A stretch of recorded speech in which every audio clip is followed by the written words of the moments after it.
Bila dah ada ID MySikat ni, kemungkinan untuk tukar nama tak perlu lagi datang ke JPJ. Okey, Assalamualaikum warahmatullahi wabarakatuh dan salam sejahtera. Bertemu kembali di channel Akil Akmal, channel yang memberikan informasi berkenaan dengan urusan-urusan di kaunter JPJ.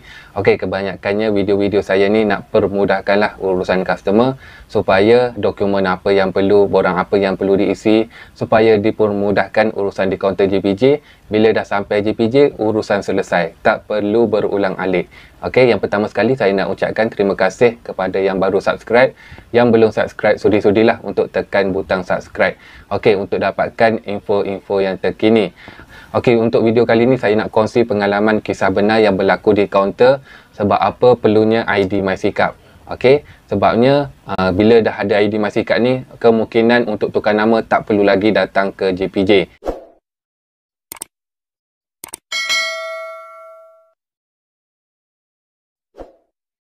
Okey, untuk contoh pertama, customer dah nak ambil nombor giliran tapi bila sampai di kaunter tak boleh nak buat, iaitu bila bank atau kedai belum clear lagi. Okey, sedangkan dah habis bayar, walaupun dah lama habis bayar, tapi sekiranya bank atau kedai belum clear lagi loan, memang tak boleh tukar nama. So, jalan yang paling cepat sekali, ambil saja ID MySikat. Bila dah clear bank atau kedai, buat secara online menggunakan ID MySikat. Untuk tengok macam mana tu bolehlah tengok di video-video saya macam mana nak tukar nama secara online. Itu contoh yang betul-betul berlaku lah di kaunter. So, tak nak bagi dia pulang tangan kosong supaya urusan dia selesai, guna saja ID MySikat. Okey, itu contoh yang pertama.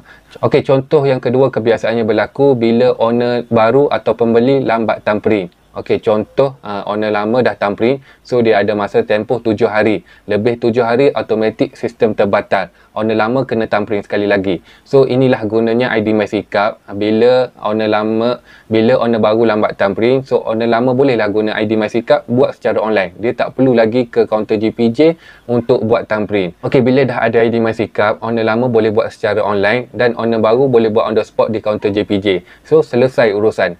Itulah gunanya ID MySikat. Ini contoh yang kedua lah yang kerap berlaku disebabkan lebih 7 hari.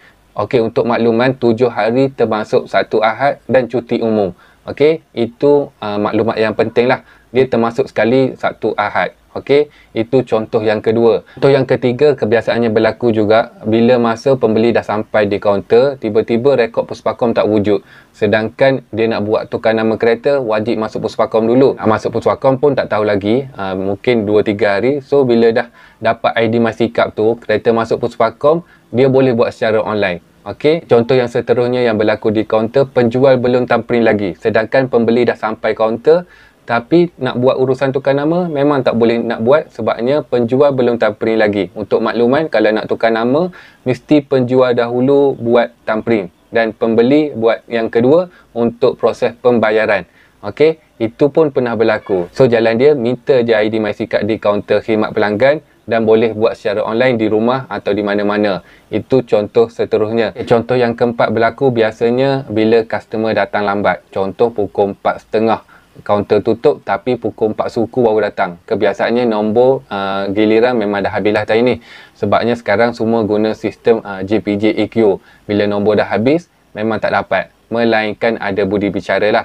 Okey, so jalan dia minta je ID MySikat dan buat dengan secara online. Okey, itulah kegunaan ID MySikat. So, bila dah dapat ID tu, contoh kalau penjual, bahagian penjual lah. Kalau pembeli, buat bahagian pembeli. Okey, yang seterusnya ada customer tu datang dengan ayah dia, anak dengan ayah, nak buat tukar nama motosikal tapi 8 buah sekaligus. Okey, untuk makluman, satu nombor hanya 3 urusan saja boleh buat. Kalau nak buat 8 biji, memang ambil masa lah. So, jalan yang paling cepat sekali, saya bagi ID MySikat dan tunjuklah cara dia dan dia buat secara online. Okey, bila dah settle semua tu, pergi je ambil geran dekat mesin kios. Itu paling cepat. Daripada boleh kata sejam, daripada 10 minit pun tak sempat, boleh siap semuanya. Itulah kegunaan ID MySikat. Tapi pandangan saya dalam satu hari tu tak ramai pun ambil ID MySikat. Dalam 10 orang pun tak sampai.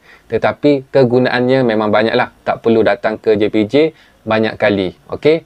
Dan contoh yang terakhir saya nak bagi, bila customer terlampau ramai dan buang masa nak menunggu. Sedangkan benda tu 5 minit pun boleh siap, ramai lagi buat pilihan nak menunggu. Okey, contoh sebelum ni saya ada share dekat TikTok macam mana menunggu sejam boleh jadi 5 minit saja. Pergi dekat kaunter PRO, minta ID MySikat dan buat urusan tukar nama secara online. Bila dah settle semua, ambil saja geran baru dekat mesin kios. Okey, memang banyak kegunaan ID MySikap ni. Tak perlu tunggu lama, tak perlu isi borang dan tak perlu ambil cuti pun. Dan tak perlu ambil cuti pun kalau yang bekerja lah. Okey, itu saja contoh-contoh yang saya nak kongsikan yang berlaku di kaunter sebab apa perlunya ID MySikap. Saja perkongsian saya kali ini. Bertemu lagi di next video. Assalamualaikum warahmatullahi wabarakatuh.